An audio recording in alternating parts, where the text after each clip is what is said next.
The Dodgers have been linked to Cardinals all-star utility man Brendan Donovan. He's like, it's second baseman slash utility man. I wanted to make sure I put that out there right. Anyways, they've been linked to him in trade rumors. Today we're talking about all the reasons Brendan Donovan makes sense for these Dodgers, why he could help with the Dodgers' potentially growing concern at second base with Hyeseong Kim. Yeah, we're talking about that. Plus, coffee, voicemails, and more on this edition of All Dodgers.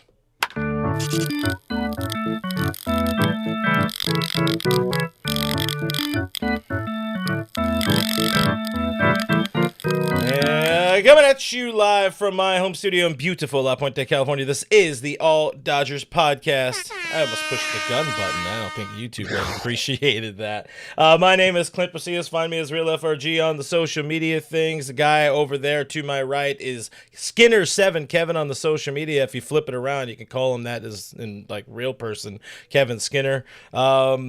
Welcome to the channel, guys. Part of the Believe network of podcasts. Hit that like button. Subscribe to the channel. It is Saturday, so things get a little bit more saucy, we'll say, in the chat, in the words that we choose. So if you don't like, really, it's just the reintroduction of the F word in the chat. So, or in our conversation on voicemails and all that. So if you have a problem with that, maybe tune out of this episode. But otherwise, Kevin, how you doing on this coffee Saturday morning? It's good. Just, hanging out, chilling, very tired, tennis stuff, things, brain not Tennis working. Saturdays. Hell yeah. We appreciate somebody picking up a summer hobby. Appreciate everybody hanging out with us in the chat. Got a busy one. We got some Kenley Jansen things to talk about. We got to talk about Brendan Donovan. We got to talk Kim and whatever else people want to talk about on today's show. So, guys, please do sound off in the comments. Interested in what people are looking at here. Timmy wants a trade for Duran, so a Duran trade deadline would be pretty good for the Dodgers. But I don't know. What we're kind of hearing is it seems like the Dodgers might be a little less likely to go really, really hard in the paint on some of the bigger relief options out there. There's a less big relief option if we do want to talk immediately about Kenley Jansen, which I'm down or to. really big relief option because he's a large human. He is a large dude. He is definitely a large dude. Let's talk about Kenley. We got this one on the screen. This comes from Bill Shaken of the Los Angeles Times. He spoke with Kenley, of course, who is an angel these days. 36 saves away from 500 saves in his career. He's had himself a heck of a career and continues to do baseball things since leaving the Dodgers. But yeah, Bill's question there, why Kenley could be a good trade match for the Dodgers, and he doesn't necessarily say much outside of Kenley wants to go back and pitch for the Dodgers at some point. Yeah, we know the Dodgers need a pitcher. I don't think that should be Kenley Jansen. Initial thoughts on Kenley? I'm good. Thank you for your service. Thank you. I don't think we need to hear California Love or would he switch to America's Most Wanted? Yeah, to America's Most Wanted. Yeah. Yeah, I don't think we need to hear that at Dodger Stadium anymore. Just briefly looking at his stats, lowest strikeout rate of his career. Fastball velo is not where it used to be. He's getting harder than he's ever been hit in his career, and it's more frequent. So and he's not striking people out. So it's a very bad combination of relief pitcher traits that I just don't really think we need. Like it would be worse than Kenley before, who was already giving people. It would be closer to Craig Kimbrell. It's basically what I'm saying. It would be. Yeah. Please. I'm trying to enjoy my coffee here. Again, there's a number of reasons why I would not, similar to you, would not want Kenley Jansen back. He's not good necessarily. He's not bad, but he's not, as Jeff and I spoke about, and we kind of have spoke about as well, not necessarily the biggest needle mover. I think I might, like Will Klein more. I don't know. I might like Will Klein more than Kenley Jansen. And I do think, as much as Kenley said, he told Bill Shaken that he's open to any role, pitching any innings, but like not only is he not the best option for the Dodgers bullpen right now? I do think that closing, like the fact that he's 36 saves away from 500 and becoming the third pitcher ever to reach that fourth pitcher ever. I think it's third to reach the 500 saves mark. I think that's something, and I worry about. Obviously, he's not going to get the 36 saves this year. So he needs to pitch next year. But I worry about Dave having that kind of go in the back of his mind. I want to help my boy out. And that was one of the things we talked about recently on the channel, that Dave is in his pocket. He's better. He's got so much better, become so much better at managing a bullpen since he's been without that truly blessed defined closer. He is better at finding the slots. Now, sometimes the pitchers struggle. He can't do anything about pitchers being bad, but he can put the best options he has in the best spots to succeed. We saw it last night. Ben Kasparius is, even with a balky calf, is the better option to close a ball game than Kirby Yates right now, and he pulled that lever and it worked. But, if the biggest reason Bill Shaken can come up with for Kenley Jansen should be traded back to the Dodgers is that he wants to finish his career. He always hoped he'd finish his career with the Dodgers. If that's your biggest reason or your best reason, that's a no for me, dog. That's a hard no. Yeah, not that he can't be the trade deadline acquisition. If he's a free agent and wants to come over for the vet minimum, sure. That, we start the year with Kenley and just see where that works out. Sure. But when the trade deadline is mostly about getting guys that you need to get you to the postseason or be postseason pieces, I do not want any part of Kenley in October. No thanks. Sorry. Been there, done that. Just thank you for your service. This is no slight on Kenley. Love Kenley. One of the greatest Dodgers closers of all time. One of the greatest closers of all time. But that ship has sailed, and let's leave that ship out to sea. I will tell you one thing. The chat universally agrees about this. Nobody wants Kenley Jansen.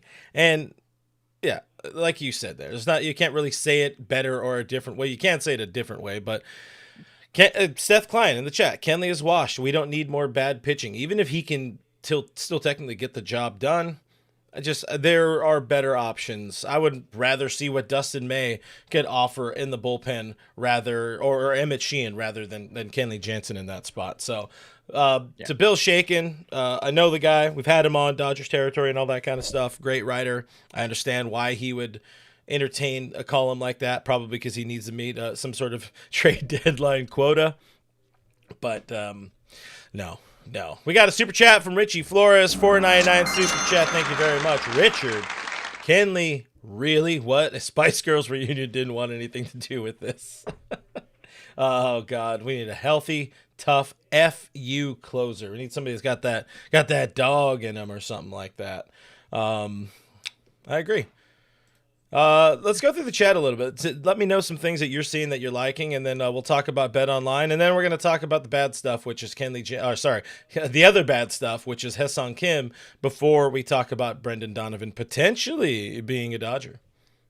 Yeah, I mean, Noah's saying Kenley's the ex that everybody wants us to get back with, but we know it ain't right. Yeah, that's true. I mean, like you said, universally, a lot of people just don't want him. Michael Boyer saying Mookie hasn't been the same after Muncy went down. And he broke his toe. I don't think Mookie struggles have anything to do with Max Muncy. No offense. $1.99 super chat from Noah Ortega. Let's go. That basically Kenley's the ex that your mom likes, but you don't. I don't even think our mom likes Kenley. Yeah, I think it's the ex that keeps driving by your house, and like isn't honoring the restraining order.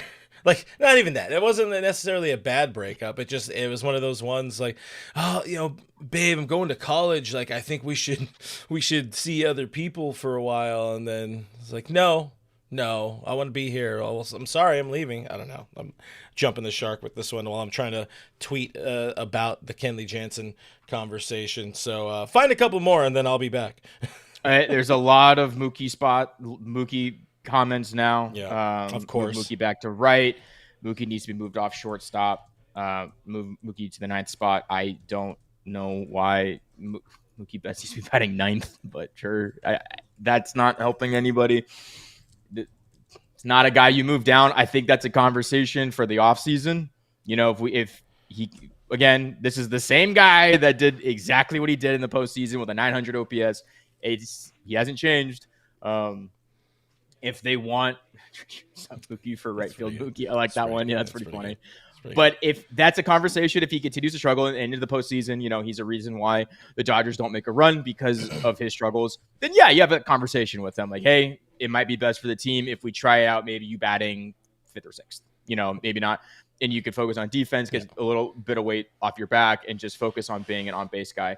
Sure, that is not a conversation I think the Dodgers will or should be having at this juncture in the season. No, probably not. And we'll see. We'll see how things. Again, everything is kind of on the table to help this team win. I just don't think there's any reason to make that move, especially in season. And then again, who are you putting in that spot? Who are you putting at shortstop or whatever? And no. Let's move on. Let's talk about not Patreon. Let's talk about Bet Online real quick, guys. I want to tell you that Bet Online continues to be your number one source for all of your sports betting action. Baseball season is in full swing. Football season is around the corner. Bet Online has more ways to stay in on the action with the latest odds, news, scores, even live in-game betting. That's at least 5 things I think I said if I'm good at counting. From MLB, UFC, tennis, NFL futures, my nose is being itchy. I apologize. BetOnline remains your choice for sports wagering info. If there's not a game happening or you're between games, go check out the BetOnline casino with all the top Vegas-style games, including poker and live casino. Head to the website today. Take advantage of their industry-leading VIP program with level-up bonuses, weekly cash boosts, and more. I don't know, they don't tell me to say and more, but I like to say it because it just feels right. Anyways, Bet Online, the game starts here. Now, Kevin, I said last night, we need to have a conversation about Hyeseong Kim. Because Kimbo's struggling. Our boy has struggled in the month of July. He's kind of struggled over the last couple of months, but since he's all but taken over as the everyday-ish second baseman, defensively, been really good. Can't take really that, can't say that much enough. But offensively, coming off of 4 strikeout game last night, our boy hasn't been as good as we look at this Blake Harris tweet here pointing out the strikeouts. That's a big thing after the 4Ks last night. Really, really starting to pile up, and the on-base ability has dried up for Hyeseong Kim, and to me it's definitely a growing problem now. Second base is kind of become a little bit of a black hole again. I don't know. What are your initial thoughts on Hyeseong Kim? Because we've seen people say, I've seen a few people say it's because the Dodgers took too long to get him consistent playing time. To me, it's him getting exposed and the league finally adjusting, because 241 with a 585 OPS since the start of June. That's over 34 games. But where are you at with Kim? What's your concern level? Not that high, but I think that has a lot to do with I wasn't too high on the bat to begin with. I kind of expected him to strike out a lot. You didn't expect him to hit 390? No, believe it or not, I did not expect him to have like an 880 OPS in the month leading into June or whatever the heck it was. Mm-hmm. So my concern level isn't too high. What I do think is happening here is the stereotypical, the league is adjusted. Now we need to see if he can adjust back. I think this is actually a very crucial juncture for Hyeseong Kim, and I want to see if he can break out of it. I think it's really important now more than ever for him to get some at-bats, to get playing time, to see if he can adjust back to the league. Because then okay, can you be a major league starter, an everyday starter, moving forward? Or do we need to, platoon you, make sure you're not getting exposed? I think this is an important time for him because Andy Paz went through this. James Outman went through this. And, Outman then fell back off the cliff after, he adjusted. But Paz did the same thing. All rookies go through this phase in their career. And I think he just needs to see if the league knows what he's bad at. Yeah. Can he make the adjustment? Now, unfortunately, the timing is terrible because the trade deadline is coming up. And I think with his struggles, it pushes a certain someone that we'll talk about in a few minutes kind of to the top of the board as to maybe who the Dodgers should be targeting. But I don't think now is the time to panic on Hyeseong Kim. If you didn't expect him to struggle like this at some point in the season, I don't think you know like how rookies work or sophomores work. So. Yeah, it's definitely one of those things where the more you're exposed, the more the league and everybody's going to start getting tape on you, getting information about you, and learning how to get you out. Which with Hyeseong Kim, it's kind of a little bit of everything. You know, he's swinging at breaking stuff, the hard in stuff a whole lot. As you know, we saw earlier, I mean, the strikeout rate is climbing, the swing and miss is climbing, and this is almost specifically why, when Muncie went down the start of the month, and we talked about this a little bit last night, but I was begging for the Dodgers to start giving him as much playing time as possible now, so we can see if he is a true postseason option, like an everyday option at second base. From what I've seen over the last month, there are definitely some strong questions about his ability to be the answer at second base. Again, defensively, really, really good. Maybe he could still be some sort of like utility option to bounce around a little bit. Of course, he does have options to go back to AAA if needed, if the Dodgers make the right moves or whatever, however they treat the trade deadline. But yeah, as of right now, I would say there is a problem, and I kind of feel like on top of left field, the Dodgers need a second baseman all of a sudden. I don't think I don't think it's a glaring need. I think it's something they could look into. There are a couple internal options. If you think Alex Freeland can play second base, maybe he is an option there. But I think, like I said, with the timing, the problem is if you move off Kim, you're kind of putting all your eggs in the Alex Freeland basket or whoever you call up to play second base. And I don't think that's any better either, simply because they're going to go through the same struggles that Kim went through at some point, if not immediately. And then you sent down Kim, and now you're bringing him back up, and now he has to face Major League. Like, I don't know if that carousel is where we want to get to at this moment. I think they either, like you said, they either need to trade for a bona fide second baseman, or they need to let it ride out with Kim for a little bit. I mean, I think you could still let it ride out with Kim for a little bit, at least until Muncie does return, and then you could slide Tommy Edman back over to second base unless he, moves to the outfield. But then if he's moving to the outfield, you got to put Tommy Edman in center field if we're being smart about it, and that maybe fixes that center field issue we've talked about over the last couple of days. But that would come with Teo needs to be okay with moving to left field, because Andy Pages in left field kind of feels like a waste to me. But I'm hoping more so it's that Donovan thing. So should we move on to talking about this rumor? Shortly after, or I guess around the same time, we were live last night and talking about the Dalton Rushing kind of rumors, picking up a little bit of steam, teams having interest in him. We saw Brendan Donovan kind of being the tires being kicked on him by the Dodgers amongst other teams, or more so him being somebody, Cardinals, again, second baseman, utility guy. He's played a lot of left field as well. Him being somebody teams have some interest in, and this was from Katie Wu and Fabian Ardaya last night. The Dodgers, of course, we know the priority is bullpen. They need an arm there, but mentioning here upgrading the outfield, and Donovan is somebody who could. The thing I love about him, outside of the fact that he's all-star, he has a bat, but he can play second base if you need him to play second base, or he can play left field if you need him to play left field. He has zero center field experience, at least at the big league level, in his life. And I saw somebody in the chat before we even started, Kenneth Hall, who had pointed out the ask from the Cardinals is going to be sky high, because this is the dude who's under team control for a couple more years through 2027. But when I'm looking at if the Dodgers aren't going to go out and get a Jarren Duran, or you can't get a Byron Buxton or whatever, you can't get like I don't know if those dudes, they feel more top tier to me than a Brendan Donovan, but also Brendan Donovan in his own right. Very good ball player, hitting 293 this year, 775 career OPS. It feels to me like, much like they got Tommy Edman last year, this is a guy, when you look at it, you peel the pieces back, he feels pretty Dodgery. And I like Dodgery feeling players. Where are you at with Donovan? So, yes, I think the flexibility is obviously there. He can play all the positions you listed. He does have some pretty drastic splits. He's 200 points worse against left-handed pitching than he is right-handed pitching. So that's something that you kind of get a little bit concerned about. 200 points in OPS less. Okay. Clear. My concern is, why would the Cardinals trade him? I don't know the Cardinals farm system very well, so maybe they have some guys knocking on the door that they really want to get out there. But the Cardinals right now are a game and a half back of the Padres in the wild card race, who they're playing right now, and they just won the first 2 games of that 4-game set. So they're like squarely in the wild card race. I just don't understand why they would trade one of their better bats at this stage in the season.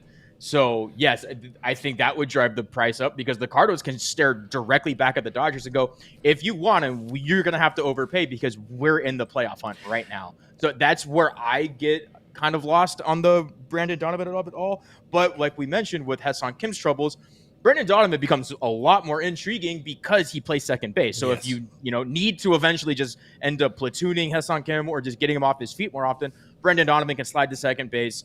And then you can let whoever else play the remaining the outfield. And then on other days, you can let him play in left field or wherever, or maybe try him at center. I mean, why not? The Paz has played a pretty good center field as of late.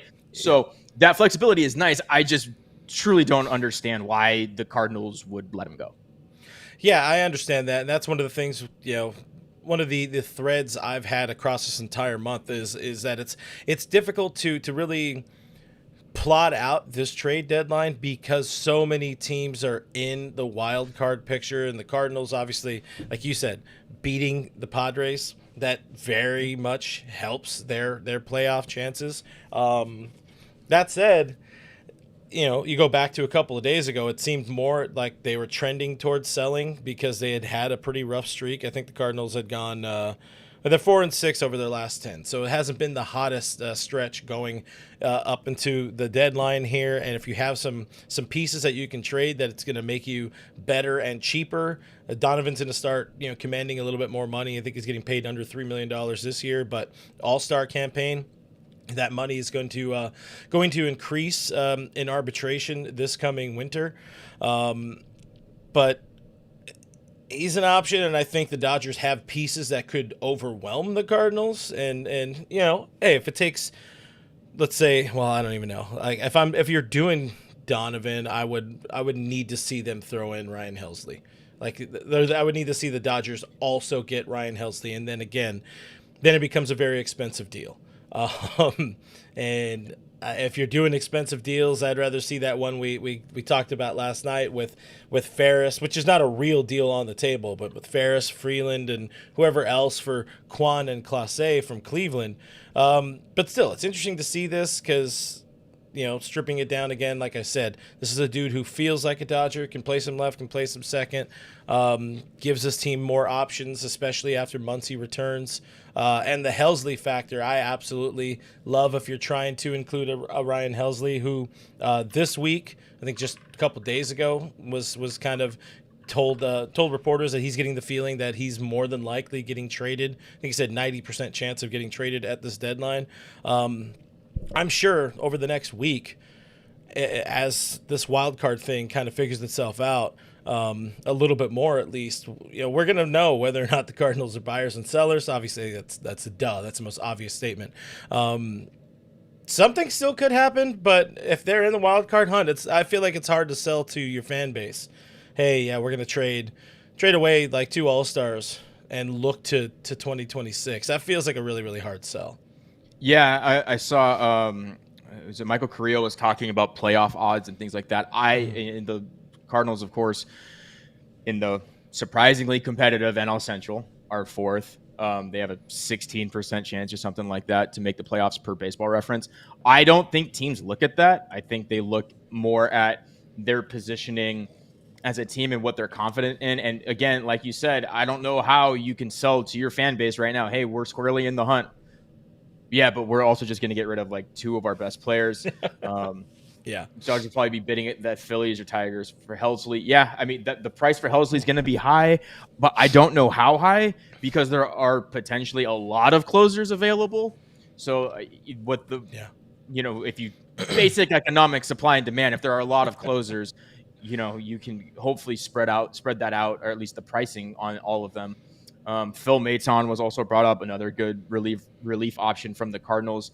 I don't think teams really care about their playoff odds. I think they just look at their team and the construction of it. And as of right now, I mean, if the Cardinals wanted to buy, they could, and they could add a piece or two. I mean, if they wanted to buy, I don't know how they're looking prospect-wise. I've not paid attention to their prospects at all, and it seems like their best trade pieces are the ones that are on the club that's trying to help them win. That's every team's best trade piece, though, is on their team. I'm sure there's prospects they could trade for, depth starting pitching if they needed, or they don't have to buy big. They just got to get enough to get into the dance and get hot at the right time. And again, if they end up taking the season series against San Diego, that's a huge boon for them, because that's another team that they no longer have to be a whole game up on. They can just tie and they'll be in. Yeah. You got a couple teams in front of you. Cardinals, just start losing some games. Trade your pieces. We got players you want. Good players, living players. That's my pitch to St. Louis. But Cole brings up a good counter to my point, not the Rockies. The Rockies, that's fair. The Rockies' best players are in their farm system. Yeah, I mean, do they even have good players in the farm? I believe they have a starting pitcher and he just graduated, and then I think they have an outfielder that they really like too. I don't know. You know more about the Rockies than me, apparently. I got a resident Rockies expert, Kevin Skinner here, or Dennis, if you're Jeff. But that's where we're at on Donovan, and really, like, as we get a few days closer to the Thursday deadline, I do worry or wonder how active this team will be. Seen kind of some murmurs, some rumors, some things from the front office, particularly Brendan Gomes, kind of laying the groundwork for an uneventful deadline. And what they always love to say is, we're only going to go after the right moves. This is very much an Andrew Friedman thing, and we know Brandon Gomes is an Andrew Friedman clone. This was something that Brandon Gomes said this week.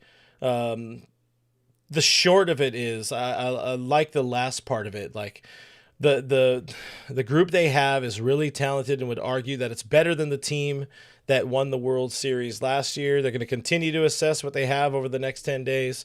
They're banking on hope, that going back up to that first line, even if publicly they're banking on hope. And one of the things I wanted to talk about with this is, like, I think the team technically could bank on hope and kind of be okay, even if people aren't going to appreciate that. It's a very unpopular opinion, but I think Brandon Gomes kind of ain't wrong. He's also saying the right things that you should be saying at this time, a few days before the trade deadline. Don't be like, oh God, we really, really need some help. Please, can you send anybody spare a left fielder?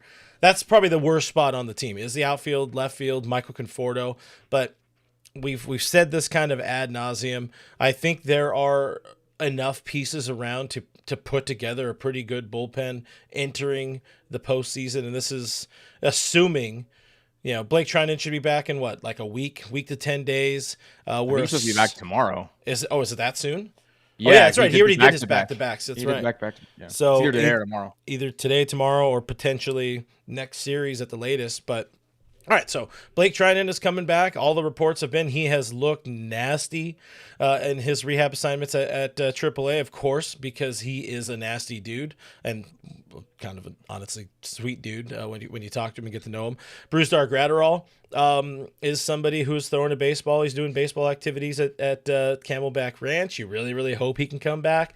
I've heard differing opinions on Kyle Hurt and River Ryan and whether or not they could be back late in the season. They'll probably be able to throw if they're trying to build them up for starters, which they don't need. They won't be back this season. But if you're getting one of those dudes in a short burst relief role, those are a couple of options. Michael Kopech should, most likely will be back in September or something like that.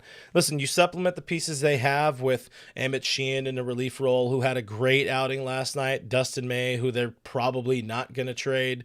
He needs to resign himself to the fact that if he's gonna be here, nobody else wants him. He's gonna have to pitch in relief because there's only so many spots in the starting rotation. I'll say, I strongly prefer they go out and make a big splash. But you need water in the pool to splash. And, in this case, water is teams willing to trade with you. And we see all the teams that are in the wild card hunt right now. They might not be as willing to trade with you right now. Plus, you're the Dodgers. That's one thing. And you also need to determine the ask. Like, how far are you willing to go party with these people and their pool parties? That's right. What full pool party what am I looking for here? Analogy. If the host is asking you to bring the beer and the carne asada and the ice and the snacks and the dessert and the pool floaties, maybe you don't want to go to that party. So I'm kind of, I don't know if I'm just resigning myself to the fact of being okay of them with them not making trades, but I think they're trying to kind of lay the groundwork for a relatively uneventful trade deadline. What are you at with it?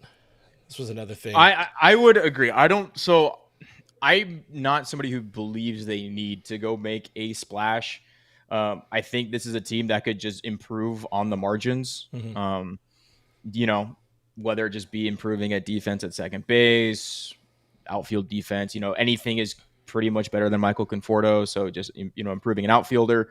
I was never of the belief that they needed like a back end reliever. It would be nice, just because, of course, it would be nice. Everybody would want one, but I think the Dodgers have the talent to, get through a postseason with the guys currently constructed on their roster. Michael Carrillo, Dustin May for prospects. I wouldn't hate that at all. Yeah. I think more than anything, they just kind of need to free up. It just feels like the roster is a little tight. There's a lot of tension with playing time in the rotation. The Michael Conforto is kind of clogging up the outfield and the flexibility. You free up that a little bit. I think that just makes the team feel a lot better. I would like them to move off Michael Conforto, if I'm being completely honest, and no matter how that looks, whether it be just letting him go and then letting somebody like Alex Freeland come up, or if they just trade for a nice outfield depth piece, defensive replacement, cool. So just something just to kind of free us from that experiment. I think it's over. It's done with. But I don't really think they need to make a huge splash. I do believe, though, that Triton's best as a fireman, but if they use him as a closer, they did it last year, and he's totally fine doing it. Well, even so, I still will say, I don't think they need a closer. No, they don't need a closer, but it would be nice. They'll have guys to take down the ninth inning. Again, the most important inning isn't always the ninth, so they'll find ways to do it. I think the one thing is I don't want to rely on specifically Brewstar and Michael Kopech coming back, and I think mostly that's because, one, we don't know their status health-wise, because apparently Dave doesn't even know for Brewstar's case. I can understand him not getting an update, but Brewstar's updating us on the side, and he looks like he's throwing. But also specifically with Michael Kopech too. I mentioned this, I think last night. I don't know what version of Michael Kopech we'd be getting back. He was not good to begin the season. He literally could not find the strike zone. So even if he comes back healthy, is that the version we're getting, or are we getting last year's version? So I don't think they need a back end reliever, but I don't think the game plan should be relying on specifically those two players. If they think Will Klein, Edgardo Enriquez, and that group of pitchers can get it done, sure, I can live with that reasoning. But if they just say, oh, well, we're going to get Brewstar and Michael Kopech back, I will have a slight issue with that, because we don't know what they'll be at this point. On the Kopech thing, like statistically, he was great. The numbers said he was solid. You watch him pitch each of those outings, there's a lot of like, oh man, there's a dam about to break here. He threw a fastball in the net. We've all done that. I haven't, because I've never thrown a fastball. Well, I mean, I haven't done it at 99, and I'm sure that's very frightening, but he was also doing that apparently with, the torn meniscus, so give him a little bit of credit with that. But this is where it makes it tough, and this is where we circle back to. There's a reason why we all feel in our soul, in our cockles, in our subcockle region, that this team needs another high leverage back end of the bullpen arm, whether that be a Duran or a Helsley or a David Bednar or somebody like that, is because we've seen that movie where this team relies on those arms coming back late in the season. Dustin May was one of those guys in 22. This team waiting for Tony Gonsolin in the past, waiting for Blake Trinan in the past, and it has bit them in the ass. But I feel a little more confident, at least in Trinan, staying alive, and in Kopech being okay, because it wasn't his arm or shoulder, it was his knee, and that's like kind of a scope repair, and he should be okay. Brewster's the one where I think if you get him back, cool. If not, hopefully Benny Cap's getting some confidence back, staying in that bullpen role, you're going to be in a good spot. And then if Sheehan or Dustin May end up in the bullpen, you might end up being okay. But again, the whole point of this is everybody, if they don't go crazy at the deadline, I would say be disappointed, but don't be shocked. Yeah, this is a team. This is a team that's mostly comprised of guys that helped them win the World Series last year. The starting rotation, should they stay healthy, will already be better than the rotation they had going into the postseason last year with the guys on the roster. They just need to improve on the edges a little bit, at the bare minimum, like just improve on the edges. And I think there are multiple ways they can go about doing it. I think doing nothing at the deadline is insane, insofar as if you're not trading for starting caliber guys, at least get rid of some of the 40-man roster crunch that's going to inevitably come for prospects, even if they're far away. Dustin May for prospects is fine by me. Dalton Rushing for prospects, fine by me as well. I wouldn't love it, but it'd be fine. The rushing out for just prospects, I'm a little less gung-ho. I wouldn't love it, but I would understand it, because there's Fiducia's just rotting in AAA or whatever. So it's just there's doing nothing would be disappointing, but they don't need to just like sell the farm to get Yohan Duran or the other Duran or I can't say Dio. There we go. Found another 80s rock band. Did you say Dio? Dio? I don't Dio. It's Ronnie James Dio, sir. I thought it was Dio. Guys, hit that like button for Kevin. Call it Dio. Also, sound off in the comments. We want to know what people think about this. Sorry for the itchy nose. We have some comments. We have some super chats. We also have some voicemails. If you guys, I should have told people earlier in the show to fire off on the voicemail hotline if you have your thoughts about this team, about the trade deadline. Interested in some short, spicy voicemails. We have a few lined up, but I want to take a second to tell people about a grill that I love. It's the Pie Grill. It is in my opinion, the world's best battery-operated pellet grill smoker. Again, battery-operated. A single battery can run 10 to 15 hours on a single charge, so you don't need to bring it. You can bring this to your tailgate. You can bring this to the beach. Bring this camping. No gas, no propane, no charcoal. Just fill up the hopper with some pellets. You don't even need to bring pellets. You can just fill it up at home, go head out, hang out with friends, crack open a beer, throw your Dodger dogs on there. I got a couple of promo code options for you if you are watching this before July 31st, which you should be because it's talking about trade deadline. There's Grill It 100. You get $100 off.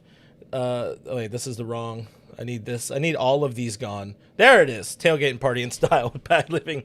Grill It 100, $100 off the grill. Dodgers $50 off the grill. That's in perpetuity. The Grill It 100 expires at the end of this month. So do check that out, pieliving.com, or scan that QR code. And that was just for me. I'm getting lambasted in the comments, apparently. You should be. It's not that. You should be. Like, go with the team. Go with a band name you know. All right, fine. Rio Speedwagon. Okay, I would fucking fly to Chicago to punch you in the dick. Swear. Like, what about, how do you say in excess? Very curious. In X's. Die. Oh my God, man. Oh, God, we're at the fun part of the show. We also had a super chat a second ago as Kevin continues to get shamed from Seth Klein. Appreciate Seth Klein, $2. Says, send Conforto to the moon if we're talking about Dodgers things. And, not making fun of Kevin and his favorite band, Ronnie James Dio. Just saying. Don Kim wants to smoke some brisket on that grill. I think that's a good idea. I haven't done that yet, but I'm going to be doing that when I'm out camping in about 2 or 3 weeks. Peeps tonguing on Kev. Oh, bad take, Kev. Oh God! All right, you wanna hear a voicemail while people continue to slam you? Yeah, let's just do that. Let's just everybody talk about something else. Everybody, no, you guys can keep talking crap about him in the comments, please. I would appreciate it very much if you did that. But yeah, we got some voicemails lined up, locked up, all that whole thing. As Diane says, poor Kevin in the chat. But this was a call we got a little bit before the show from Corey. Let's hear what Corey has to say. Good morning, gentlemen. This is Corey, affectionately known as the OCJ. Only got a couple things today. I really want Duran. After watching him last night, a guy that can go first to home seamlessly on a routine hit to the fence. We miss that. We don't have the speed for that. Remember when Betts used to do that? Whatever. Hi, Teal. Also, I love pitchers that throw 100. I love Robo. But if we can get to Rand for him, you got to go, bud. One thing that's really bothering me, Conforto striking out with a runner going last night. The guy had the fucking bat on his shoulder. I am sick to absolute death of that dude. Can we trade him? Dude, I'll trade him for hot dog buns. I don't even care at this point. Just get him the hell out of here. But, things are looking positive. We're starting to look like us again. Our starting pitching is starting to look like us again. Better days ahead, bros. All right, I'm going to head to the kitchen. Apparently, I have some cooking to do. No fucks, except for Fernando Tatis Jr. Yeah, I don't want to get into a bar fight with that dude. He will not be there. All right, guys. Bye. Damn. I wouldn't say catch and strays because, we always make sure that Fernando Tatis gets his love. Great call from Corey there. Great love, of course, everybody has in the chat for Michael Conforto. And I put it up. I'm going to put it up again there. You see it also already on the screen. Seth Klein with another $2 chat just so Kevin can buy his Dio album.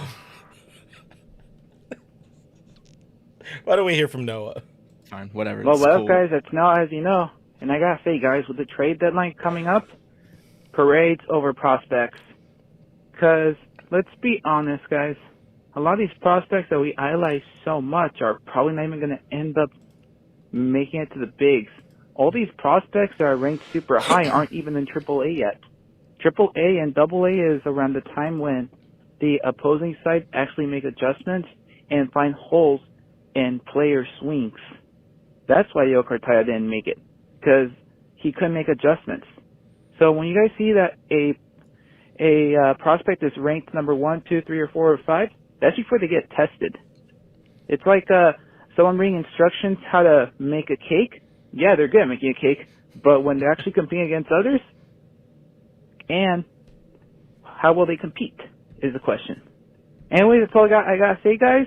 Have a good rest of your day. And as always, fuck Ryan Machado, fuck Fernando Tatis, fuck the Padres, fuck the Giants, fuck the Dodgers Stadium parking lot, and for the love of God, fuck the Ghost Runner. See ya.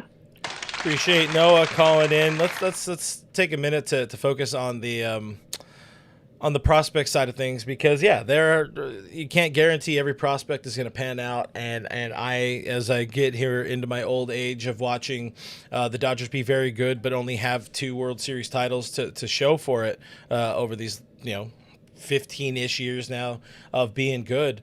I'm good with trading these names that might not help the team immediately. There's really been one trade that has been an absolute fail, and that was Yordan Alvarez. Everybody else is kind of like whatever. Michael Busch is having a good year. Got a couple of good prospects that you can use to flip for better pieces you need right now, Well, so with Yordan, he never played for the organization. So he was like that's 2 not even weeks after signing or something. Yeah, that was I don't get that one. And once Michael Busch wins World Series MVP for the Cubs, then maybe we can have a discussion about that trade. But the reason he got shipped off is because we already have Freddie Freeman, who again, World Series MVP. So I don't mind that trade at all. It's yes, the prospect hugging, we don't need it. You look at guys that the Dodgers have let go over, Keibert Ruiz hasn't lived up. I mean, it's actually just been a lot of the catchers. Diego Cartaya was just DFA'd or let go. I don't think he was on the major league roster by the Twins. He was on the major league roster. Well, he wasn't on the roster, but he was on the 40-man roster. 40-man, so, yeah. So yeah, you look at guys like that, and yeah, it's all a gamble, especially when you get these like really high rated prospects in single A and high A. Like you don't really know what they're gonna really turn into. I don't hate moving them. I do think that the reason though that the Dodgers continue to do well is because they don't necessarily ship their prospects out easily. Yeah, there's I think I forget who was talking about it, but yeah, there was somebody who was talking about it, how the Padres farm system is currently decimated because they just went all in and, just kind of shipped away every prospect they had. And now with that paired with the contracts they have, they're really, looking forward after like this year or next year, it gets really thin. Whereas Andrew Friedman has put the Dodgers in a position where we'll be fine. Like no matter what happens the next 5 years, the Dodgers will still be fine. So there is that fine balance. Yeah, the Dodgers actively focus on not just this year, but they also think about 5, 6, 7, 8 years down the road. Maybe not that far out, but they've said that in so many words, using actual words. They've said we don't worry about just this year. We try to think as many years out, 3-5 year plan, and that's where it does make sense for the most part to hold on to a lot of these dudes and see if they eventually pan out, can play out. But in this, and we've argued this before, in this Shohei Ohtani era, like you got to maximize the winning with the guys you have now, with Ohtani, with Mookie, even if he's struggling, with Freddie, all being the youngest they're ever going to be, moving forward in a Dodgers uniform. Teoscar, still being around. Granted, all of those guys are kind of struggling right now, but to be sitting around waiting for Josue DePaula to come up and help this team in 4 years. When maybe you could have won this year if you added a Brendan Donovan or a Jarren Duran or a Yohan Duran or whatever, or you add Ronnie James Dio to the mix, whatever it is, give us the winning now, and they're still going to be good down the road because they always find a way to supplement the roster, as we saw them do with Michael Busch, who didn't have a spot on this team, or at least didn't have a role for the team. They traded him, got 2 very big name prospects that, honestly, if it becomes a delayed Michael Busch for Jarren Duran. Oh, yeah. Yeah, like, it's just a different way of doing it. That's Seth Klein saying Dodgers are playing 4D chess in a 2D world. That's one way you can kind of play a little bit of 4D chess, is by using some of those pieces you have, and I guess that would be sort of 4D chess, specifically trading Michael Busch in the offseason to eventually end up with Jarren Duran. It's a long way around, but I think too, it's back to that quote where they said they weren't going to pay like premium prices for relievers. We already know that Andrew Friedman hates trading for relievers anyway, but I think that's a situation. This is really where that comes in play. They're not going to overpay for a reliever. They just tend not to do that. Andrew Friedman doesn't like overpaying in general, and it has bit him in the butt before. We could have gotten more for Diego Cartaya back in the day. Didn't. We saw how that panned out. But if the price is right, they'll move their prospects. It's just Andrew Friedman is not in the business of necessarily overpaying with prospects. Money, maybe. Prospects, not so much. Mm-hmm. Yeah, no, I agree. I think there needs to be a little bit more. Not closing the gap towards what the Padres do, because what they did was stupid, and obviously they did. Peter Seidler kind of did what he did, with everybody being aware that he was probably not very long for this world, and he would love to have seen his Padres win a World Series championship. Did not work out, but Preller went too hard in the paint, moving pieces to try to make them win. Now I think the Dodgers have so much talent that they could. There's enough blend. You spent the money in the offseason. You spend a couple of prospects here to get the pieces you need to maximize the talent you have on this roster now to improve where they need help. Michael Conforto and a bullpen arm. But listen, we got a whole lot more trade deadline to talk about that. I want to listen to what our buddy Richie has to say. We have another voicemail as well that we'll pull up in a second, but here's what Richie has to say. Hey, Clint. Happy Kershaw Day to you. Happy Kershaw I went Day. to go see my dentist yesterday, but I was really embarrassed because I went after lunch. I forgot to brush my teeth, and he said, "That's okay, Richie. I just got out of the bathroom, and I didn't wash my hands. So let's just call it even, shall we?" Well, there are 4 things in life: death, taxes, Manny Machado being a total asshole, and the Dodger bullpen shitting all over itself. Come this trading deadline, that's going to be the main focus. And maybe another bat and a left fielder to get rid of Corfoto. But at the same time, if he keeps playing defense and his OPS is 766, it's going to be essentially like CT3. He gets a base hit. We're stuck with him for another 6 weeks. But we got to find out how Mookie is doing. We got to get him going. We have to solve our center field problem. Also, our defense is still bad. In short, I quote Crash Davis from Bull Durham, we're dealing with a lot of shit. But the trading deadline is going to be fun. It's going to be fun, goddammit. And we'll see just how the little Andy F does. So in the meantime, let's get another W today. Hey, maybe even a sweep would be nice. That would be great. Well, hey, listen, I kept this voicemail under a minute and a half. That's longer than having sex with my wife. So fuck the Dodger Stadium parking lot. Fuck Manny Machado. Fuck Tatis and Profar. And for the love of God, fuck the Ghost Runner. I don't even want to so push. Close. I don't even want to push the applause button. We were so close. We were so close. Fucking Richie. Hey, all in all, hey, let's give credit to the bullpen last night. Bullpen kind of kicked some ass for the team last night. They put up 4 scoreless. Been a while since they put up 4 scoreless. Appreciate Richie for his thoughts in the super chat, but yeah, echoing a lot of the things we're saying there. Like, it needs to be a busy trade deadline. They have some holes they can fill. Walking away from a joke that popped into my mind and a visual that popped into my mind, and now you're thinking of it too, and I apologize. Yeah, you're good. You're good. I'll add this. So also Court saying this, Mookie has a lot of strong intangibles that will allow him to get through this slump.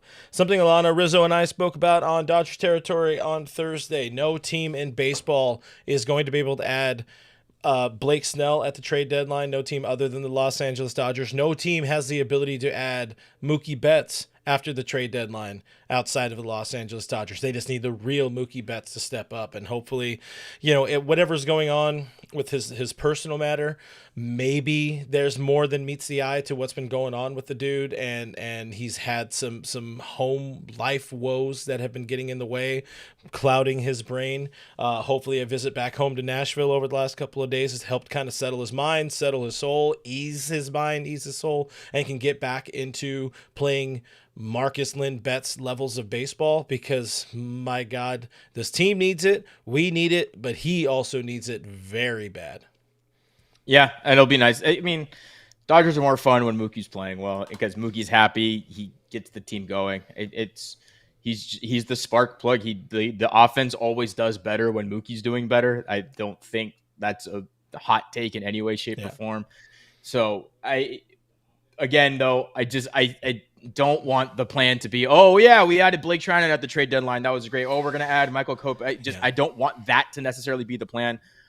I think doing nothing is insane. I think just adding a little something. It doesn't got to be a lot. It's just got to be a little, just a sprinkle. Just make the roster a little bit better. They're already leading the division by 6 games.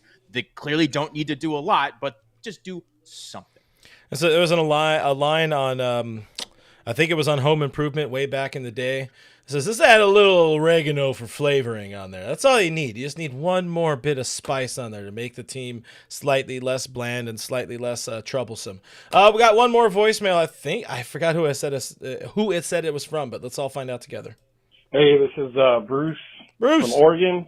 Hello, Bruce. I just wanted to say hello to Clint and Kevin and everybody. Listen, we spent all this money, during the off season, free agency. All right. I agree with the last caller, man.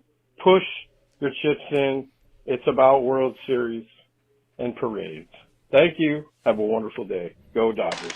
Great voicemail there from Bruce. Appreciate that. I think we all kind of have that feeling. You know, I don't know. I don't know if that I'm setting myself up for the eventual them not doing as much as I want them to do. If I'm setting myself up for that heartbreak, or it's going to be a great deadline, you know? I think every deadline, everybody wants their team to make the biggest splash just because it's fun, right? Everybody wants their team to get all of the players. I mean, I've seen Padres fans want all the players. They want all the living players. And you look at Padres fans, like, your farm system isn't what it needs to be probably to get the top tier players. The Dodgers have the ability to do that. So as Dodgers fans, they're like, well, why don't you? Well, they still need to be somewhat smart about it. And this team, as constructed, does have enough talent to win the World Series, because playoffs are a crapshoot. It is a lot of luck. It would be nice for them to just do a little bit. However, if they did push all the chips into the middle, absolutely zero people will complain. Not a single person will be upset if they just shipped off the farm and got, Clase, Duran, and everybody else. That'd be totally fine. Mm-hmm. That not a single soul would be upset about that. What's funny is, well, I have two different things. Is one, they pushing all their chips in. The Dodgers have so many chips that they don't need to push them all in. They could trade 2 outfield prospects and still have like 2 more that could help this team out down the road. They could trade away 2 to 3 pitchers, including your Dustin Mays, Emmett Sheehan, or Justin Wroblewski, or even like a Jackson Ferris in the right moves. And you still have other pitchers, throw in Landon Knack. You still have other pitchers that can help make a good trade package. And going back to what you're saying about like the Padres side of thing, it's like they went to the new car dealership, or they're going to the new car dealership. They're test driving, the most fully loaded Corvette or something like that, and then they're going down to the room to try to buy the car, and like, all right, what do you have? What's your credit score? And they're like, yes. Do you have any money down? No. Please leave my dealership. Yeah, like exactly. Dodgers can go in there. It's like, do you want cash or do you want it on credit? Because I got both. Exactly, yeah. And they just don't need to do that. If they do, though, awesome. I think Dodgers fans, unfortunately, have very high expectations for this team, which they should, because they pay a lot of money for everything. Everything is expensive at the stadium to watch the dang games. They put a ton of money, the organization does, into this team. Fans expect championships. Of course, they want the best product possible on the field. However, this team, despite all the myriad of issues, is like half a game back of the best record in baseball. Like this team is, as constructed, is fine. It's just, if they really wanted to go over the top and just run away with it, yes, they have the ability to do that as well. And to pin this, or have my final thoughts on this, like you said it there, the team that they have is fine. They're going to win. They have a very strong likelihood of winning the National League West here. That much is not a worry. What we want for when it comes to supplementing the roster, or adding those couple of pieces that we feel the team needs, that's with the postseason and 11 wins in October in mind. And Jarren Duran is, breaking news, is a better baseball player than Michael Conforto. Another name we need to talk about at some point. We're not going to do it today because it's about time to get out of here. But like Ramon Laureano also makes some sense. Somebody had said that very early in the chat as well. I had saved it. Michael Carrillo saying like Sir Anthony Dominguez and Ramon Laureano. If you're looking for, mom went to the market to get Oreos, but she comes home with the great value cookie pack. They're still Oreos. You're still going to enjoy them and dunk them in milk and take them apart and make, doubles or triples or whatever you want to do. Oreo Big Mac. There's a reason I'm fat. There's a point here. They all look the same. But there are ways to improve this team that aren't going to break the bank. But if they need to break the bank, they can. They absolutely can. It's not going to be, sorry, Victor, it's definitely not going to be Randy Arozarena, because the Mariners are trying to win baseball games, and they just added a first baseman. I'm so happy they made that Naylor trade. I didn't realize they didn't have a first baseman. Their offense is horrible, so and bad. like their pitching is so good. That fan base I feel so bad for, because that team actively shoots itself in the foot. Mm-hmm. They will chop off their nose to spite their own face. It is crazy what that organization does to its fan base. But I digress. Guys, that's about it. Hopefully people enjoyed. I didn't expect us to go an hour of Dodgers talk. It's definitely longer than Richie and his wife, and I'm so sorry for saying that.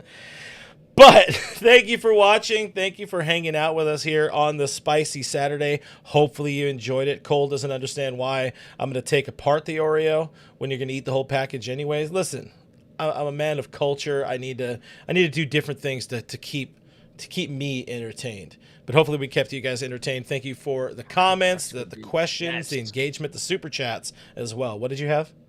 $2 super chat from Gibson88. Hydrox cookies. Yep, the OG Oreo. Then Oreo stole the recipe and there's still. I forget. There's like the original Hydrox. I think it's in Chicago, and it's still active. Yeah, and they're old. They're old. They also do sodas. Huh. I didn't even know about Maybe this. It's Milwaukee. Something like that, yeah.